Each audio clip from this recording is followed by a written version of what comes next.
Hi, I'm Madeline from the Neo Cyber Institute, and today we will be looking at alternative, privacy-focused search engines and looking at how secure they really are. So, how exactly are you tracked online in the first place? One common method is JavaScript. On nearly every site you visit, there will be tiny images or invisible JavaScript that exists only to track and record your browsing habits. JavaScript code can be included from many different tracking domains on any particular website, allowing them to essentially follow you as you browse the web and create a profile for you based on your searches. If you are curious about what third-party sites can track you when you are on a particular website and how to limit their access to your data, check out NoScript. Another method of tracking you is the use of what are called cookies. Cookies can also be known as HTTP cookie, web cookie, or browser cookies. The purpose of the cookie is to help websites track your visits and activity. This is not always a bad thing though, especially because it can make logging into websites or other online activity more efficient.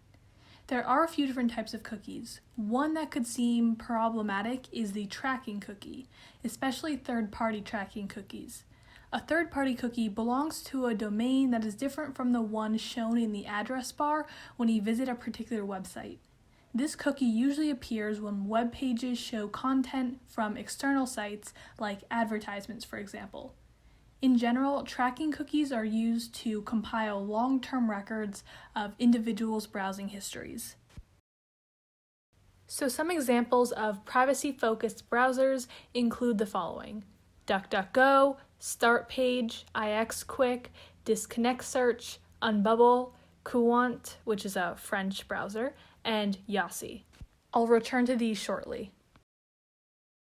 So why use an alternative browser like DuckDuckGo and not just incognito mode? Unfortunately, incognito or private browsing mode does not protect you from Google search tracking or its trackers on other websites. Google still records your search history if you are logged into your Google account, your location is visible to websites you visit, and your web browsing can still be seen by an employer. The only thing that incognito mode really does is prevent your browser history from being recorded on your local device. Okay, back to the privacy-focused browsers. DuckDuckGo is likely one of the more popular ones that people have heard of. However, it is hard to truly compare popularity because the number of exact users is unknown. This is because not even DuckDuckGo knows how many users it has because they do not track them. Essentially, every time you search on DuckDuckGo, you have a blank search history, as if you've never been there before. No profiles are created for users.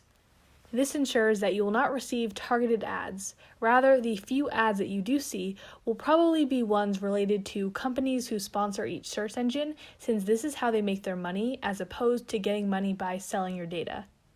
Also, DuckDuckGo shows all users the same search results for a given search term. This is not the case for Google, where the results of every search are tailored to your previous searches and thus are different for everyone. The search results that DuckDuckGo and other similar browsers return are actually gathered from several different search engines, not just one. Finally, a big benefit of browsers like DuckDuckGo is that no social engineering techniques can be used on you that are based on information from your searches or other online activity. Sometimes your data can get into the wrong hands if you use a normal browser like Google. And the data that hackers gather could be used in a phishing attack, for example, where the hacker uses the true information about you that they've found online to trick you into giving them even more information, like your credit card number. While I've been talking about DuckDuckGo and all the features that it has, the other search engines that I mentioned earlier have very similar functions as well. If you are having trouble deciding between a few, be sure to check out the description box below for articles comparing each one down to the details so that you can make a better choice. Ultimately though, as we like to say a lot on this channel, it is really up to you. You might come to realize that you would prefer having search results tailored to you, and that you like how sites that you are on remember you so that you can easily log in later. But always remember that you have other options if you do become concerned. Thank you so much for watching today's video. Be sure to give this a thumbs up and comment down below what topics you want to see next. Also, be sure to subscribe to our channel to see more videos on cybersecurity topics that we will break down for you. I'm Madeline from the New Cyber Institute. I'll see you next time.